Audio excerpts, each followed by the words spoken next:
Hello everybody and welcome to the 7th session of the NZX's virtual Global Dairy Seminar for 2020. So proudly brought to you by StoneX, Interfood and Global Dairy Trade. In today's session, we're going to take a look at the future of fermented dairy proteins. It's been a hot topic for a while now. The objective of this panel is really to get some expert perspectives on the latest and on where this industry is at, and to try and distill some fact from opinion and determine sort of a realistic growth trajectory of this emerging food tech. So to introduce our panel, we have down in the bottom right, we have Matt Gibson, co-founder and CEO of New Culture, a San Fran startup looking to make cheese without the cow. Matt is originally from New Zealand as well. We have also Dr. Andy Shenk, the CEO of Auckland UniServices. This is the arm of Auckland University that focuses on commercialising new ideas and IP.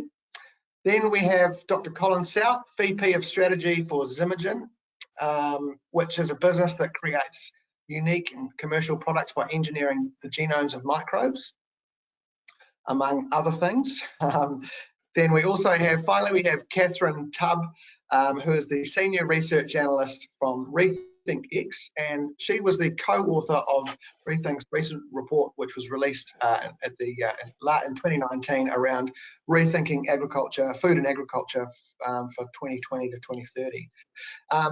We're lucky enough to have a moderator whose experience sort of straddles both the consumer, traditional ag, as well as new food tech, and with Alex Worker, who's the Managing Director of Highground Brands. So welcome everybody. Before we kick off, if you haven't already, please make sure to download the NZX event app. You can do this, we're going to post the link to the web version into the chat on GoToWebinar, which you can click on, and that will bring up the web application in your browser. You can choose to download the app or not from there. The reason why we've got the app is it allows you to network with all of the other registered attendees. So there's about 800 or quite a bit more than 800 actually, who you can connect with and network with. It's also got all the details about upcoming sessions, Q&A. It's where you're going to be put Q&A in. So if you want to ask some questions today, you do this via the application, and we'll just show you where that is. So in the Q&A section on the app, you can type in your questions, and they will be, we'll go through them at the end of the session. You can also vote up other questions that other people have asked if they're really interesting to you, and we'll pick up those at the end. So attendees have been muted. This shouldn't impact you hearing us. But if you're having any trouble, just take a look at these troubleshooting on the left of your screen now. But don't worry if you can't hear us. At the end of the session, we'll be sending a recording out so you can watch anything you missed. So throughout today's session, this is the final piece of admin, I promise. We'll be running a poll. If you take a look on the event app, you'll see that. Here it is here on screen. And we'll review the results at the end of the session. So with that introduction out of the way, I'm sure you'd rather be listening to our panelists than me. I'm going to hand over to Alex, and he's going to talk us through the format for today and get into it. So welcome everybody, and I look forward to hearing what you've got to say. Thank you, Nick, and thank you, NZX team. What a fantastic couple of days you've organised. Look, in the privilege and honour to be the moderator of today's panel, and I think we've done a fantastic job with both the audience but also the panelists. So without further ado, just to talk housekeeping for how we're going to run. We thought that probably the best way to kick off was for every panelist to have 4 minutes as a show and tell on their perspective, their experience and their background dealing with precision fermentation in the fermentation industry. And then after that, we're going to go through that sequentially with Catherine, followed by Matt, Colin, and finally Andy.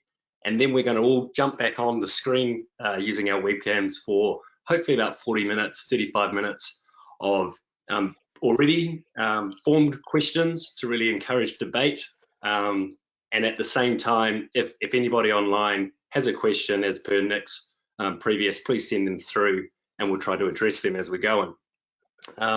Quickly, my background, of course, I've done 10 years with Fonterra and more recently been working with Impossible Foods, who have a very clear mission, and a lot of that's moving into precision fermentation along with other technologies. So I think that's why I've been invited. And really the objective of today's panel is for us to listen to the experts and to also try and distill fact from opinion to determine a realistic growth trajectory of precision fermentation as an emerging food technology with a particular focus in dairy. So without further ado, can I please invite Catherine to join and present her introduction. Hi everyone, thank you so much for the invitation to be here. I don't know if I have another slide coming maybe, and I'll go straight into it because I've got quite a lot to cover in 4 minutes. So yeah, and the next slide.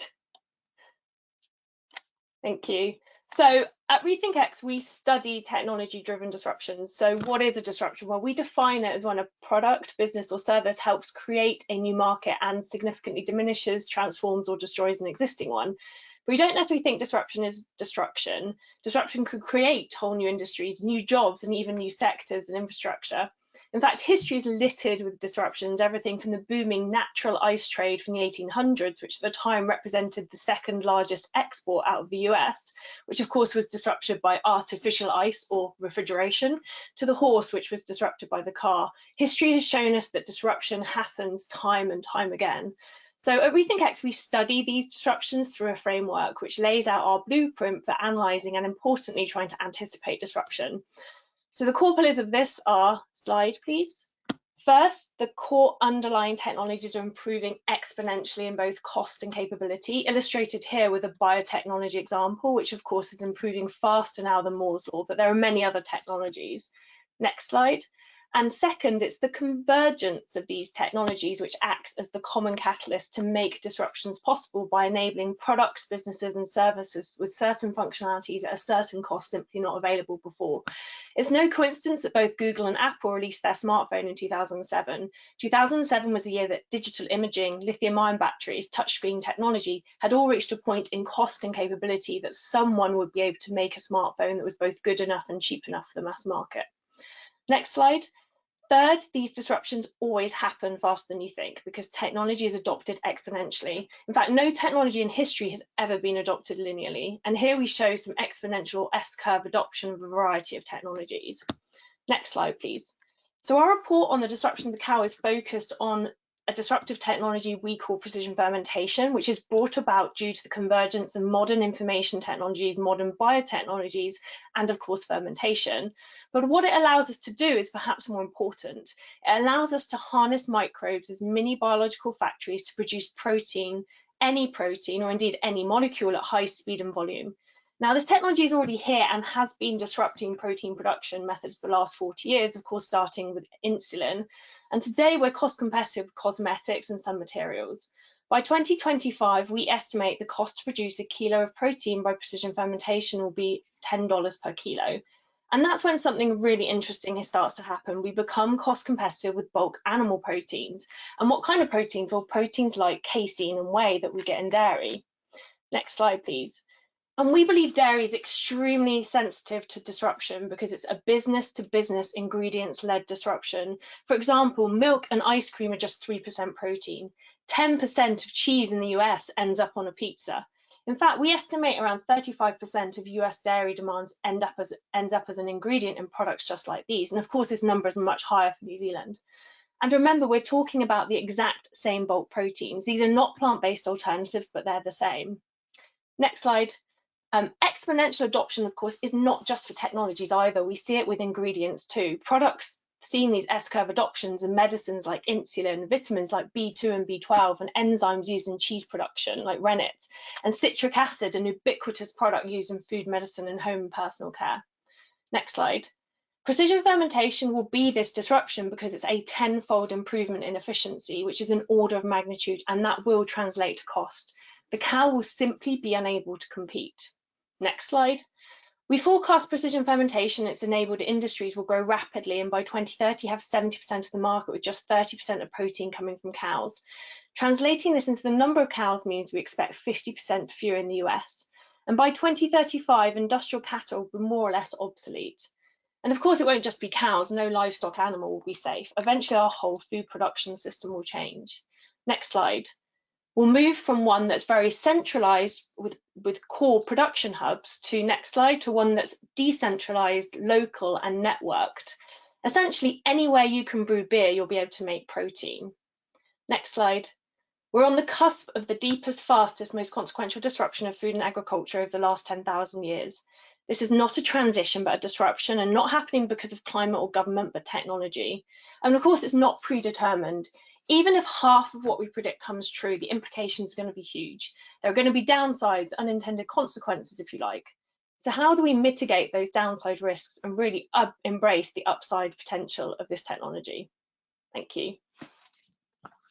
Thank you, Catherine. Absolutely nailed that on behalf of RethinkX. Very much appreciate it. Look forward to carrying that forward in the panel.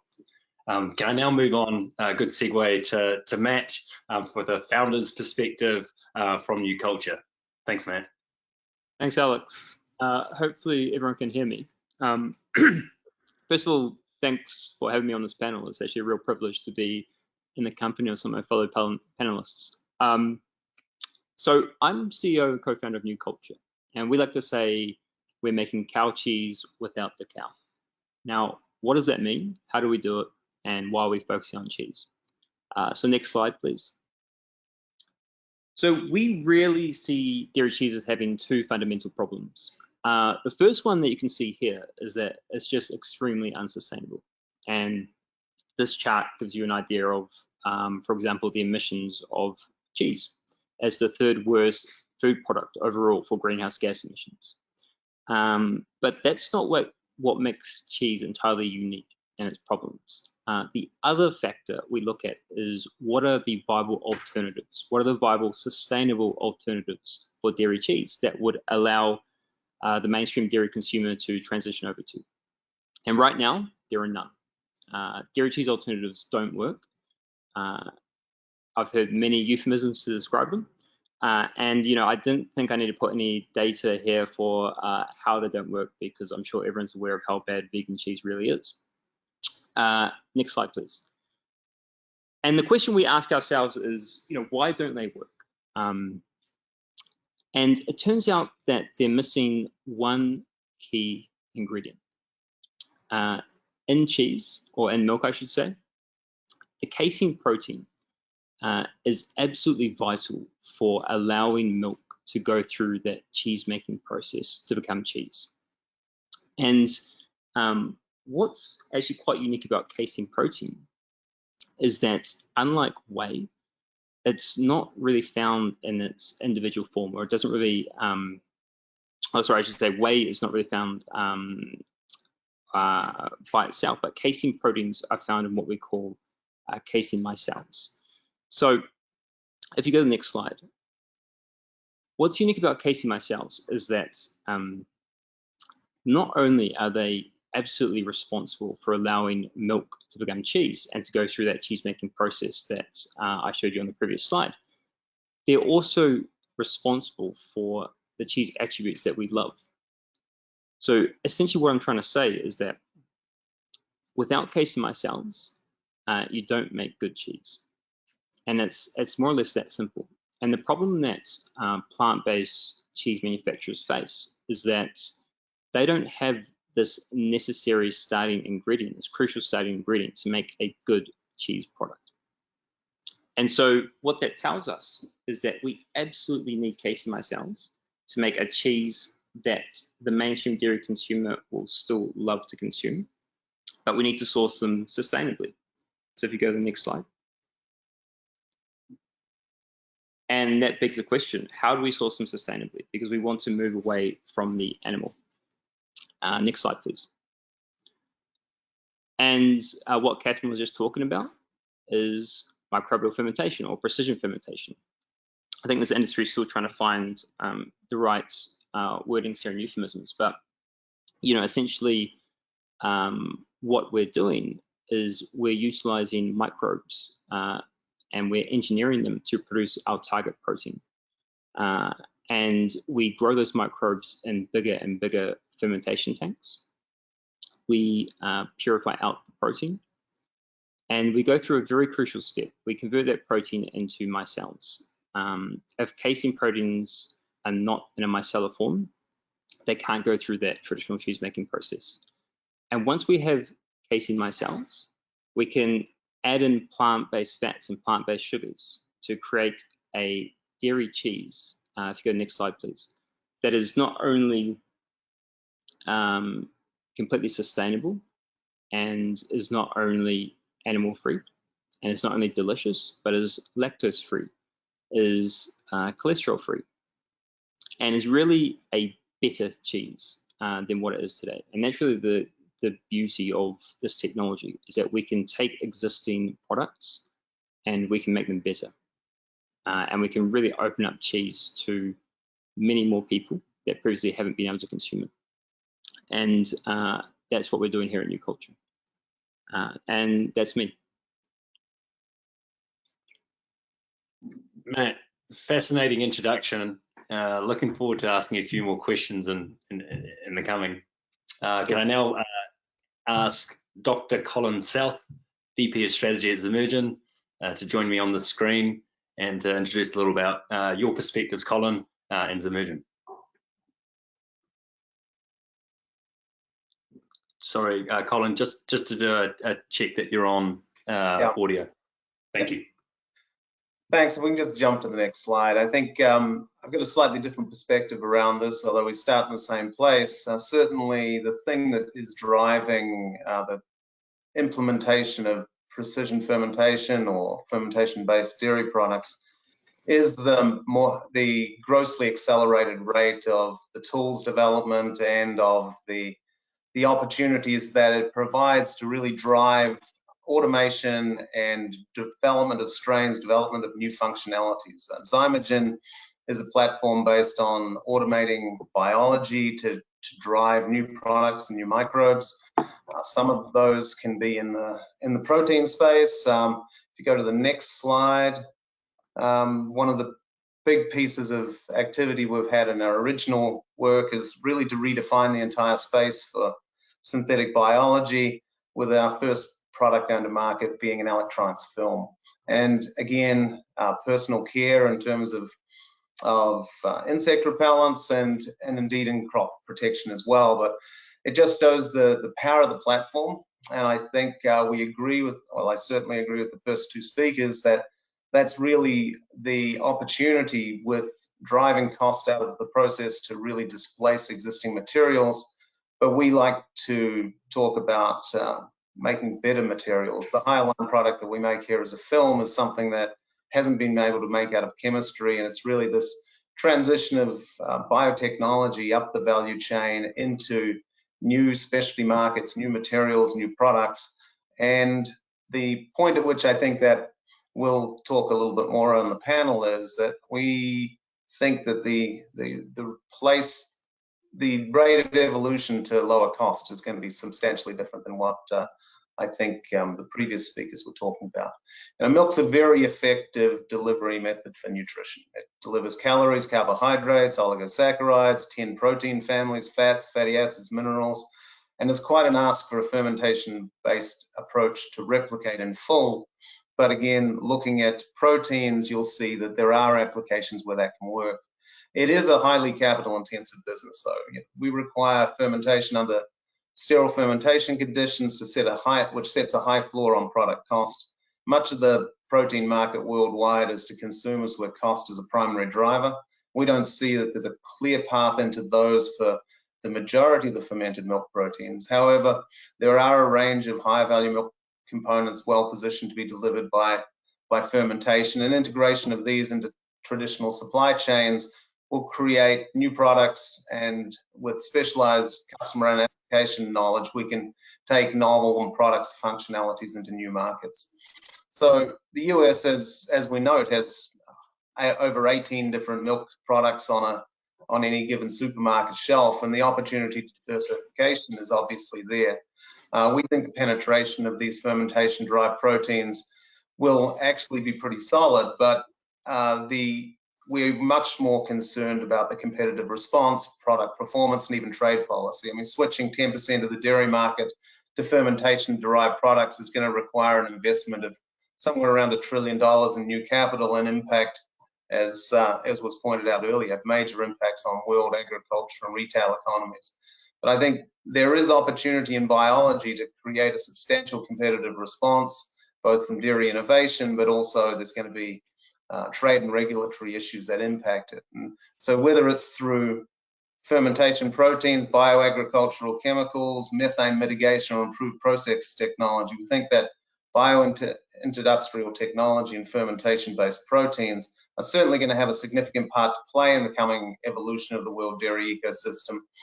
And that integration of fermented proteins will be the leading story, but I think also we need to look carefully at the response of industry to the opportunities that biotechnology can create, both in driving productivity, lower greenhouse gases, and, as they would say, eventually the cream will rise to the top. And I'm sorry about that. It's brilliant, finishing on a pun like that after some very articulate messages. Thank you, Colin. And really just then maybe to round this out, last but certainly not least, Dr. Andy Shenk, CEO of UniServices, the commercialization arm of University of Auckland. Please, Andy, take it away. Thank you very much, Alex, and thank you to my co-panelists. I have the unenviable task of following 3 really interesting talks that, as I expected, covered many of the points that I plan to make. So I'm going to be speaking to you from a perspective of many years as an investor in early stage technologies across a very wide range of areas. And so I'll be taking partly an investor perspective because that's one that I haven't heard directly from the others. If I think about the kinds of questions we would be asking one of our startups who might be thinking of entering this field, we'd be asking them to convince us that they understood all of the dynamics, some of which have been touched on by the other panelists, but all of the dynamics in the transition between what I might call an autonomous self-driving bioreactor, i.e. a cow, through to a non-autonomous, controlled by electronics and engineers, kind of bioreactor in producing these fermented dairy proteins.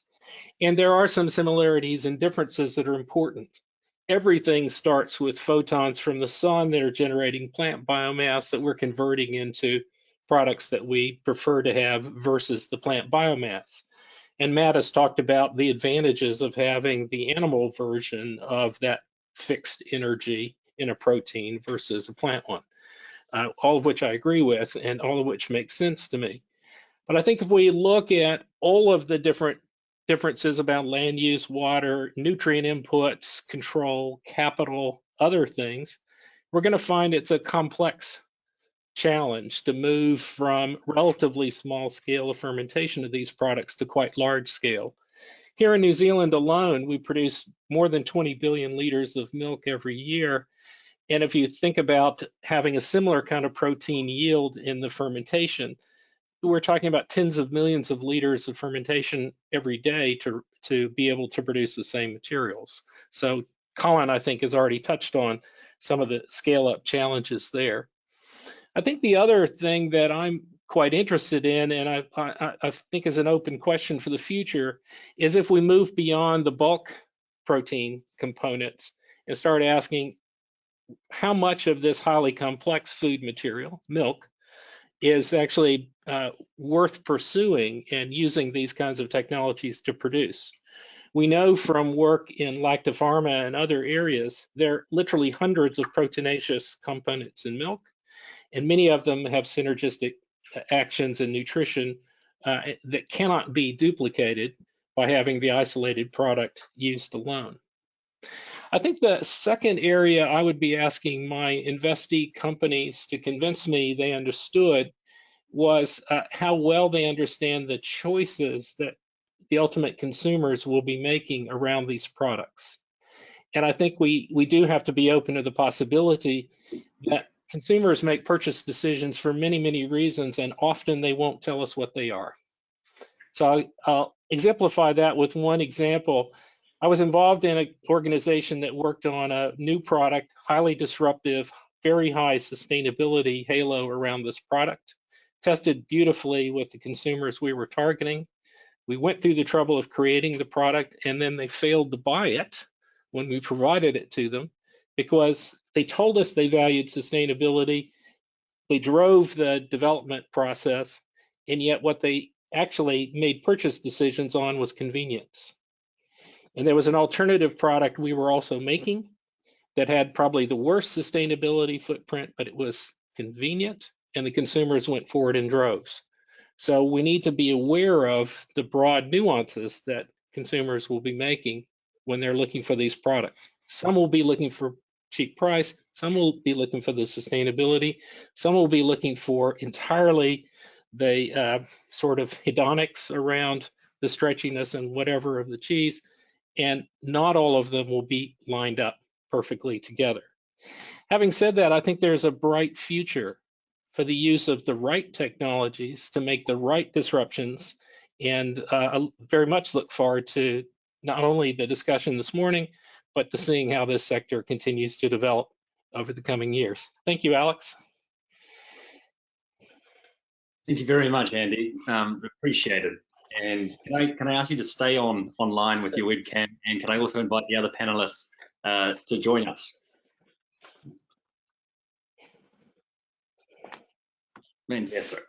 So we have about 25 minutes to start going through some questions. I might kick off asking a few directly to panelists, and then I'll be checking the Q&A, and then might open them up wider to the group. So without further ado, Catherine, I loved how you kind of set the scene. The Rethinking Food and Ag 2020-2030 report.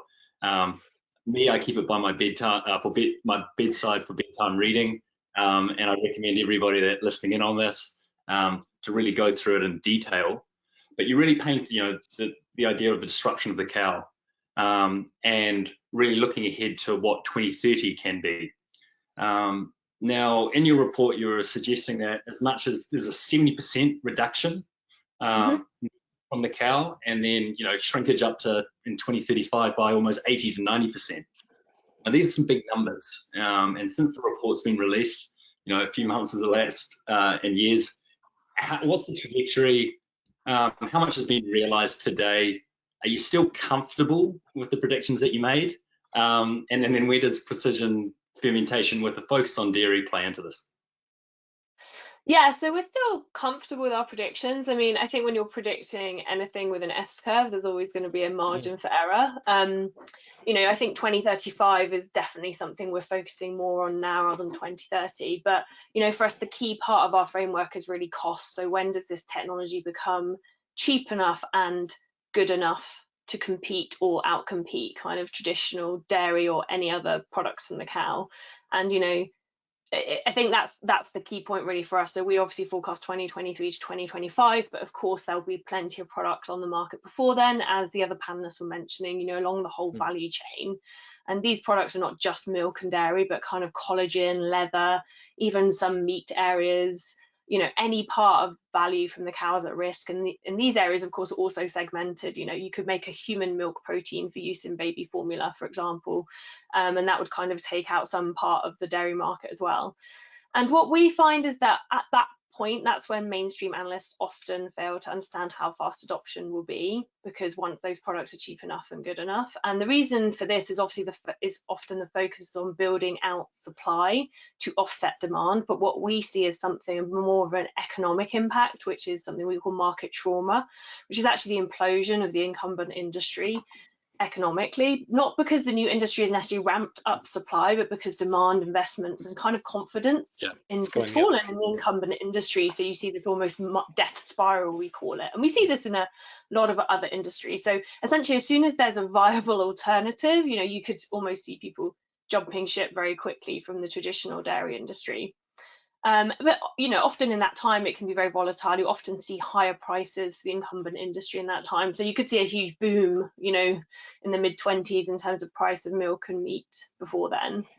And yeah, so I mean, I think that's kind of, and then at the point when you get to the price parity, that's a key point. But then of course, ramping up supply is important as well. So that would also kind of impact the speed of adoption, along with other brakes and accelerators, we call them. But brakes could be regulation, but accelerators, that could switch to an accelerator extremely quickly.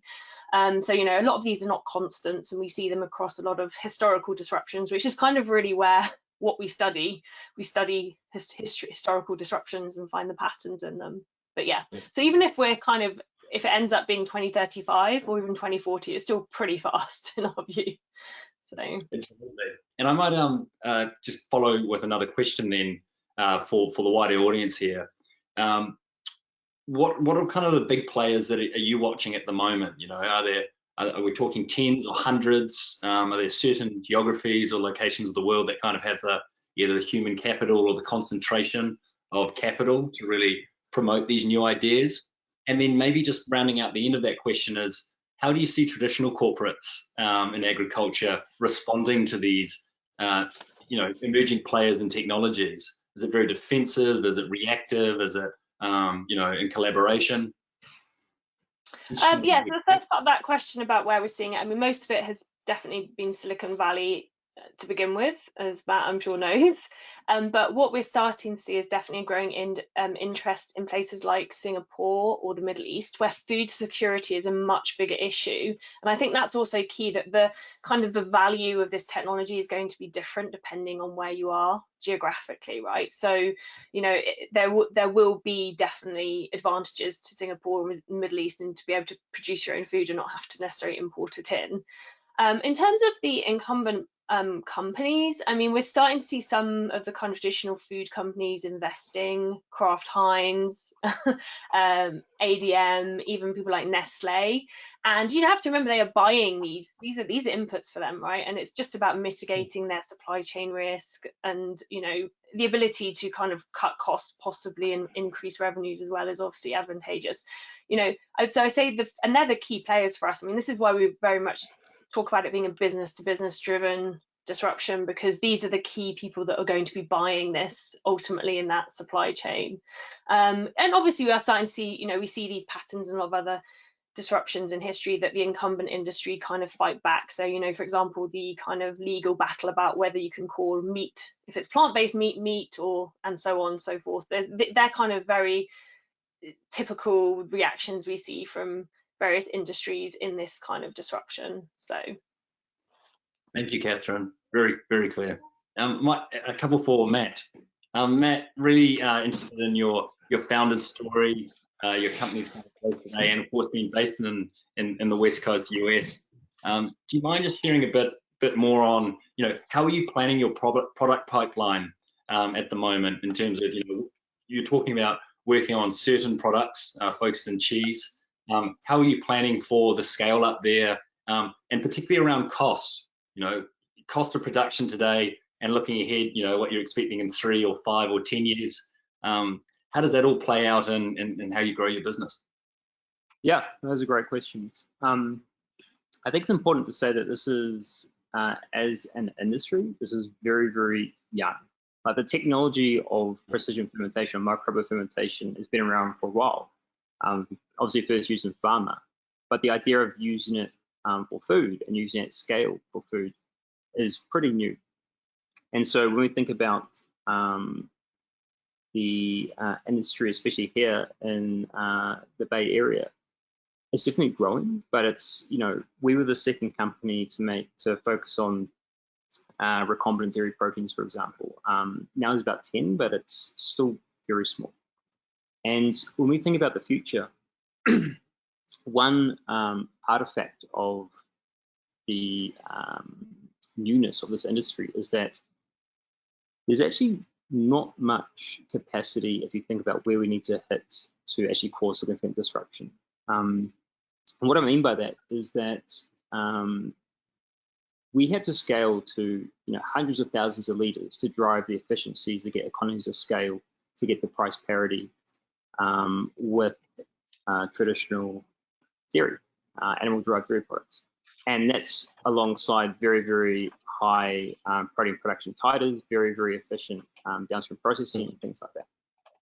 So with the goal that everyone has, what has to happen alongside of that is that there has to be this groundswell of, as we talked about, capital being put in to just even enable everyone to scale up. Because, I think as Andy was mentioning, for us, right, to compete against New Zealand's just dairy output, and New Zealand represents about what, 3% of the milk's production.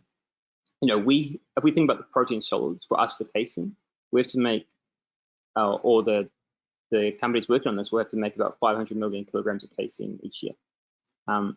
That's a lot of protein, and that requires a lot of tanks. So that's one thing to say, is that when we think about the future, we really need this industry to move quickly and to really focus on building that capacity.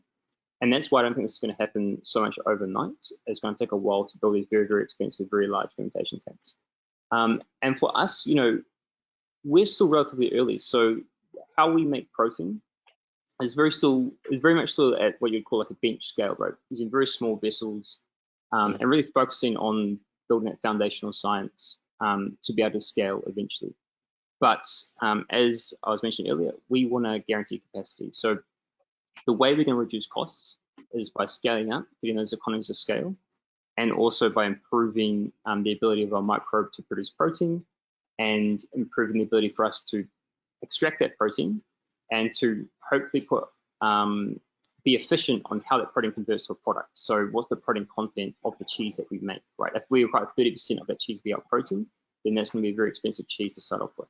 I think eventually we'll get the cost of production down, but that's also going to take a long time to optimize. Our focus is mozzarella. It's mozzarella because the size of the market here in the US, as a few people mentioned, lots of people love pizza here. Lots of mozzarella is eaten. It's a very quick product for us to make. So it takes 30 minutes to make a mozzarella rather than aged cheese. Fresh cheeses enable us to use plant-based fats more efficiently. When you talk about the aging process of cheese and the breakdown of fats, there's some very unique parts of animal fat which lend itself to key cheese attributes. So mozzarella really serves as, I think, an ideal first mover for cheese, for recombinant cheese, or this idea of precision fermentation to make cheese. And we think it's going to be about 3 to 4 years until we are at a point where we've got the costs down to be able to supply it to the market and to get consumers to buy it. Because as Andy mentioned, right, people aren't going to buy an expensive product because it's just sustainable. And we have to battle multiple fronts. Not only we have to be very sustainable to attract a certain demographic, we have to be healthier to attract another demographic.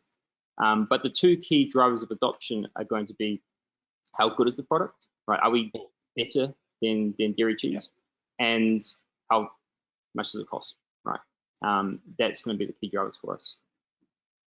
Yeah, thanks, Matt. Very clear. And maybe just quickly, when you're thinking about the environmental impact on what you're doing, for our traditional farmers and producers of milk, again, they're under the microscope at the moment, whether it be in the US or with intensive feedlot farming, or then looking at in New Zealand, which is a different grass pasture-based farming model, but still, greenhouse gases, carbon budgets, runoffs. All of these things are big ticket items, both at the farm level, but now increasingly at the consumer level. When you're looking at your business, you're really focusing on how you can scale up and really bring that cost down. But where does the environmental pressures weigh in? And if we're running with, there's a reduction on the environmental impact by using precision fermentation, and we're running with that rationale, what actually is the profile of protein produced by fermentation, and particularly in the case of business?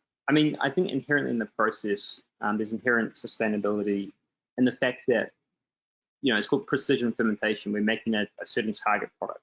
And you think about a cow and the amount of energy that's required for it to make, not only for us like the casein, but to make the whey, to make fat, to grow the cow, to pump the heart, all these things that we don't have to do. And for us, using precision fermentation, we have certain abilities to really optimize the process to get the most out versus what we put in. So when we look at things such as water use, land use, which is a big one, energy use, we really are starting on certain parts of it to deal with orders of magnitude less, for example, land use or other factors. But again, we have done life cycle analysis on our process, and it's definitely much more sustainable. But again, it's a process, in the making. We're still really understanding how it's going to look like at this 100,000 litre scale. So we can't say definitively it's X amounts more efficient than typical animal dairy, but it's much more efficient as a starting point. We're just going to understand how much more efficient it really is. Yeah. Thanks, Matt. Maybe jump to Colin. Colin, with your extensive experience, both way back with Fonterra and as well as a number of executive CEO roles in the biotech space. I'm really interested in your personal views on how you see traditional dairying being able to coexist with precision fermentation as it scales up to feed growing demand, and any views you have around. I love your point earlier where you're not just making, or Zymergen's not really making just substitutes, it's actually creating new improved product solutions. So yeah, interested in your take on the idea of coexistence and maybe developing the best products possible.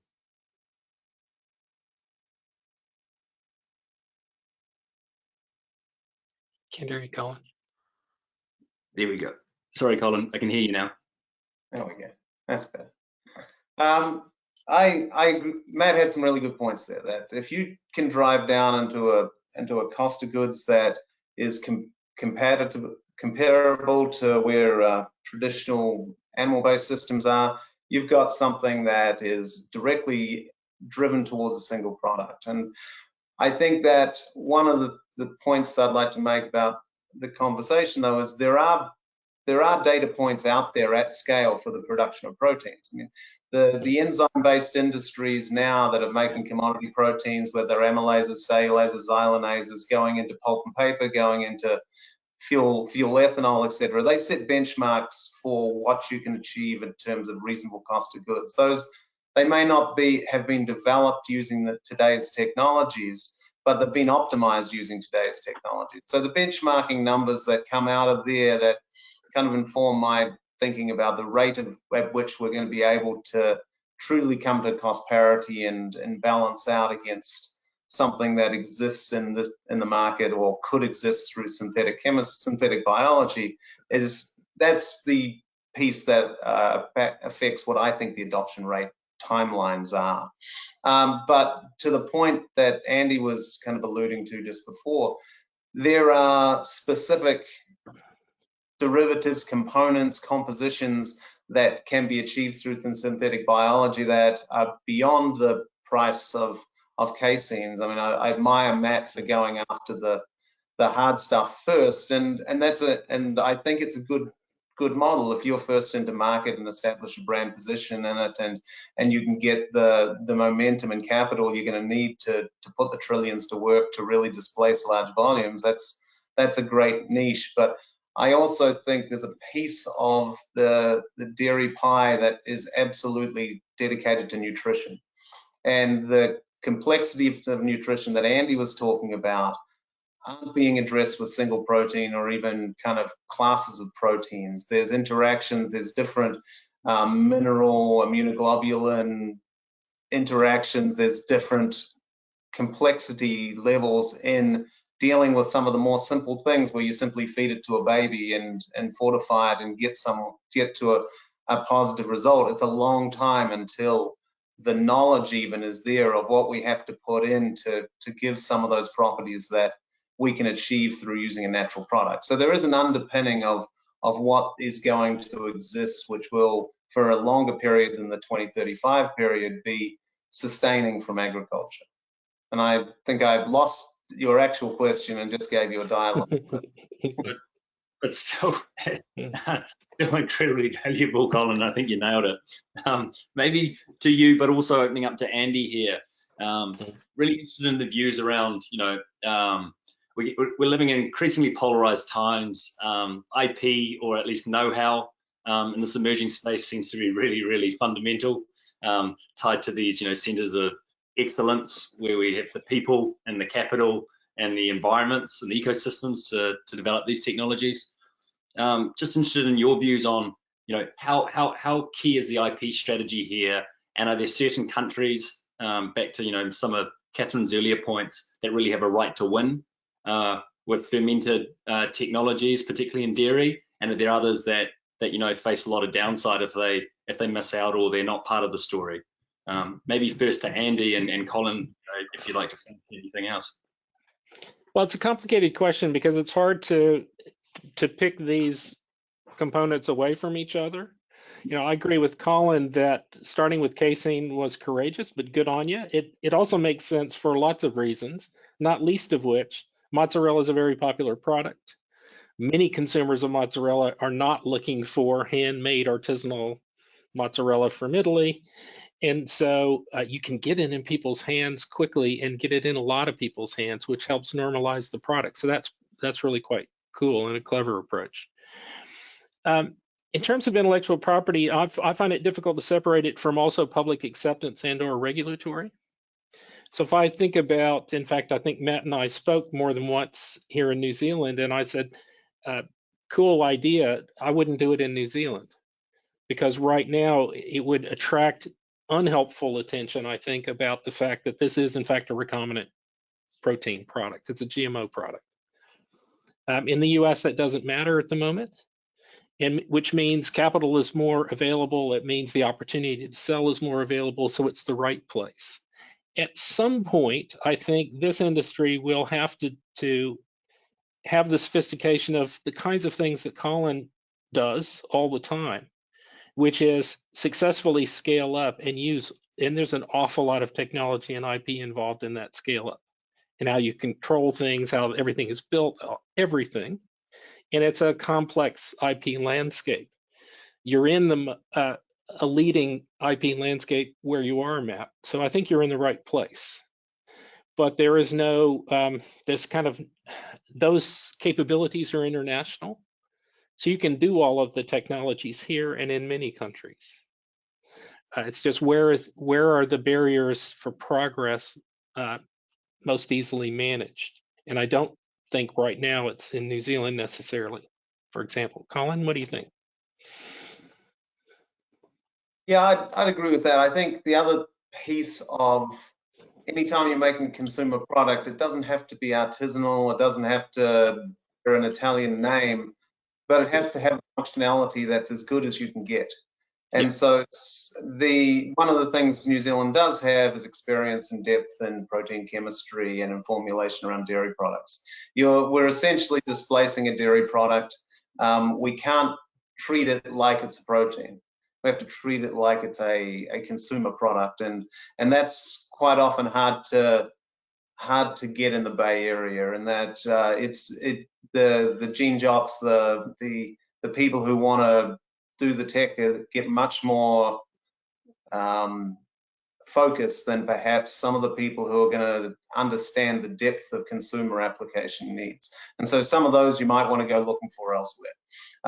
Those are places where New Zealand can potentially get intellectual property around, for example. If you know and can lock up how to get the best product in the best markets through process, it means you have a sustainable competitive advantage. And so I think there are places to play, but there's also risks that someone else is going to be in that same space. I'd also look at differentiators. If you can't get the ownership of the casein molecule, then you're going to have to find a way to make sure you can protect your space somewhere, so you're not literally just creating another agricultural industry that's competing at lowest cost. Yeah, one thing that I always suggest to our startups, and I would suggest to you too, Matt, is you need to spend some time thinking about how you would disrupt what you're currently doing. So what's the next disruptor going to do to you? Because that may help you with some of your choices. It's science fiction at the moment, but what you need is a photosynthetic microbe to produce your protein, and then you don't need the feedstocks, right? So how do you get there, and what does it take? And Colin may already have one in his back pocket. I'm not sure, but that's another disruption. That takes a giant portion of this away. Where I slightly disagree with you, Catherine. I can't really see this being standalone in Singapore. You've still got to grow the plant material to feed the production. So it's going to be reliant, whereas you could in the Middle East, if you wanted to use a lot of water, you could make where you have security of food supply because you could own the whole system. But personal opinion. No, and thank you, Andy, for raising that. Sorry, Catherine, I'll maybe open that. Yeah. But the point there around aligning with upstream comparative advantages, I think is a really important point, and we haven't really covered that on today's session, but maybe that's for the future. Catherine, do you have any perspectives there? And before I jump in the Q&A, we have the theory that at the moment, obviously, the cost is an issue, and it's just about scale up at some point in the future, and it may not be this decade. It's going to be about the feedstock, so it may well be exactly as you say, carbon dioxide. If your microbe is on carbon dioxide or glucose, that's clearly once glucose is the highest cost part, then that's when the competition starts to changing the microbe. But we do think that will be possible because that's kind of where biotechnology is going, right? The ability to program microbes to do what you want. So we are very aware of that. I think it's just the next 10 years we see as being, the kind of more to do with just, I guess everyone's very focused on the products at the moment, and we are starting to see a bit of a shift into the more technology of it, and the ability to, one of the things we talk about a lot in our report is the idea that the whole food system will change, which I'm sure some of you may disagree with, but the idea that how we produce food will fundamentally, and it's not just production, it's design, develop, and even distribute food. The idea that we have a cloud and we can essentially download a blueprint or software to make a microbe, which, as you say, is science fiction at the moment, but I believe that's where we're going, right, in terms of our knowledge, which is also just improving exponentially. Yeah, I guess part of my point was we still can't go beyond physics, though. We still have to have an ultimate energy input, which is at the moment a photon, right? And so even if you dialed it up, you've still got physics. And it all becomes about efficiency. That's the key point at the moment. It's just about, can we improve on the cow? Yes, the cow is not the hardest, not the most efficient production technology, to talk about it in brutal terms. So once we can improve on that, and if we can, then that's when we're going to see disruption. And we see that with a lot of, solar panels, everything. So unless you need the full complexity. And then it's actually really hard. Again, the knowledge and understanding around what food is and what it's made up of and how it interacts with our body is also improving exponentially. I think it's not just about just the science of production. As I said, it's just the whole of our whole understanding of food. So that we definitely see that a move in that whole area. But yeah. Sure. Alex, I think the general point, I'm sorry, just to close it off, I will push in. There will be constraints. We don't know necessarily what they are. So as you move up, it may be that there's some micronutrient that the fermentation absolutely requires, and it's world limited, sort of like the chemistry for batteries and the effect on electric vehicles, right? So anyway, thanks. But that's when you have a, I could talk about this as well, transportation, but I won't. That's another. Just for the sake of time, and we should sometime, but not now. Thanks. And as you were saying earlier, Andy, I think we could this type of topic, I think we could really dedicate a whole afternoon or evening to, and I'm wary it is some evenings for some of our viewers and also panelists. I'd just like to touch on a couple of the questions, and we've actually got a number of questions put forward. Some are pretty technical and we won't have time to address, so apologies to those that are out there that I miss, but just a couple. And maybe first one for Matt and Colin, given your backgrounds.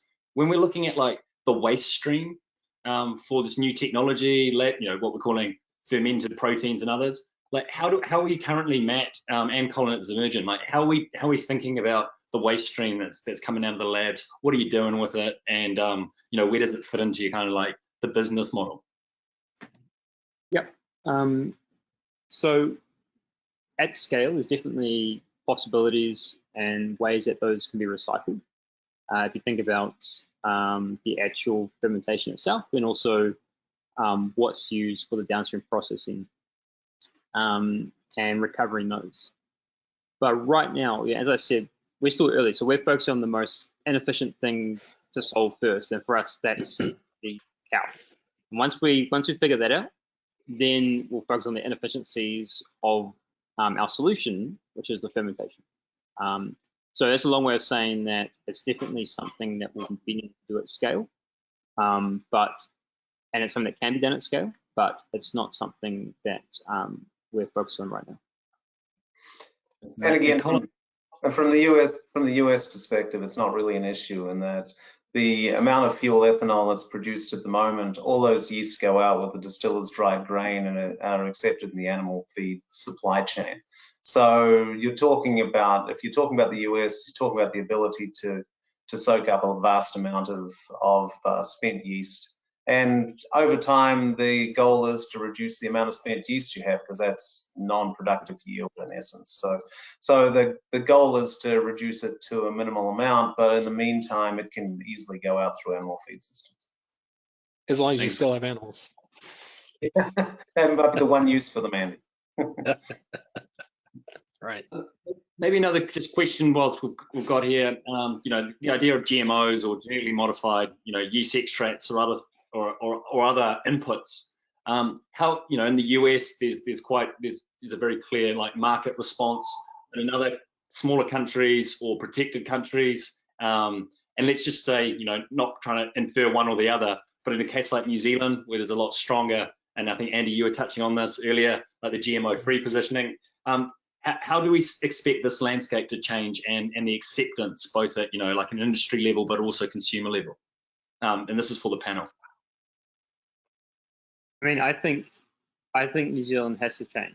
This idea that clean green New Zealand means GMO-free is ignorant at best, and the current GM laws are pretty outdated, and that's for New Zealand's disadvantage, and that's why you'll see many companies starting to come about focus on this space. And obviously, there's many areas of dairy that you can use precision fermentation for. We'll be forced to either really compete against the red tape in New Zealand or go overseas. And obviously, New Zealand's economy is pretty reliant on dairy, and they want to retain as much know-how knowledge on this new disrupting technology as possible. And it's not going to happen the way current GM laws and regulations are set up. So yeah, that's from my direct experience at least. And Thanks, can I just Matt. add something? Because I think, isn't 70% of dairy from New Zealand exported? So, I mean, New Zealand shouldn't be so worried about what their own consumers are doing. They need to be worried about what the rest of the world is doing. And that's what I worry about. I worry about New Zealand. I mean, I'm not a Kiwi, but I worry for New Zealand that not understanding of this disruption possibly happening, and it happens somewhere else, the whole industry could be wiped out, right? And that's quite scary. Yeah, well, I'd a whole lot rather talk about scale up than talk about this, because predicting this is going to be really tough. It might be fine, and the majority of people might agree with you, Matt, or they might not. I don't know. I personally believe there is still a role for high complexity and potentially artisanal, very high-end quality products, and some of those will be traditionally made and for a long time. So one potential future for a place like New Zealand is to make $100 a kilo artisanal cheese and not make pizza topping. I don't know the answer to that, but predicting public acceptance is not an easy exercise. I think there's a whole nother area that hasn't come up, which is the informal dairy industry around the world. And there's an awful lot of dairy produced and consumed, very low sustainability usually in that informal system, and the total environmental impact of that is quite substantial. And so in this whole conversation, we're focusing on the high dollar in global income terms, industrial application of these technologies in this portion of the industry. And I wouldn't want to predict how the rest of the world might respond, but I think it may be complicated. Yeah, and if it turns out that synthetic dairy and casein at the base level is, say, 20% more expensive than base casein, The question is, what's the offset worth on the sustainability piece of it? And if it's going to be cheaper to buy your way out of your sustainability obligation by taking offsets somewhere, then that's actually a better place for the planet than it is to consume that additional cost that would otherwise have been able to be applied to the mitigation of greenhouse gas impacts in some other way. So I think we tie into a larger system once we start to sell Tesla cars, for example, where the average cost of carbon that's mitigated by your average Tesla is somewhere around $200 a ton. Now, would we have been better as a planet to have taken at least some part of that and mitigated in another way? Maybe so, but these opportunities, when we start to talk about sustainability, have to be considered as a system as opposed to as a single portfolio of products out through dairy. Yeah. Thank you, Colin. That's a great way, I think, for us to leave it today. Thank you, panelists, Dr. Andy Shenk, Dr. Colin South, Matt Gibson, Catherine Tubb. You've been stellar. Really appreciated your time.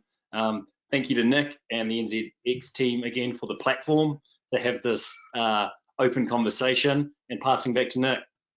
Thank you. Thank you. Thanks, Thank guys. Bye. Thank you so much, everybody.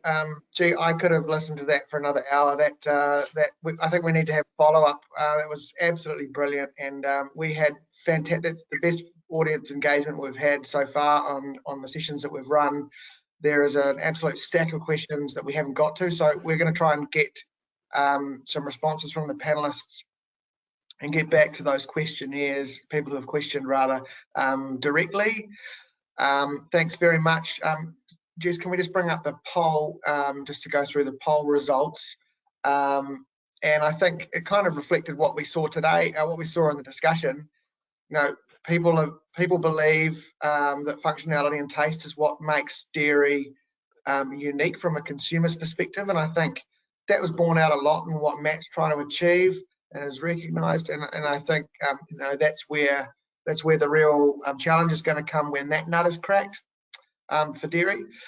So as a reminder of what's coming up next, we've got a fantastic lineup still to come, and I think Colin's point around how, you know, developments in this area are going to fit in with the global food system is you know, very well timed, because our next session has got the Reddit Institute and it's going to talk about the global food system, and that's going to sort of perhaps lay a bit of a roadmap out for, you know, how these kind of things, you know, how this new tech is going to fit in, as well as some other interesting stuff around how sea forest is developing seaweed additives around, you know, helping remove methane from the rumen, which is a really interesting, very new area.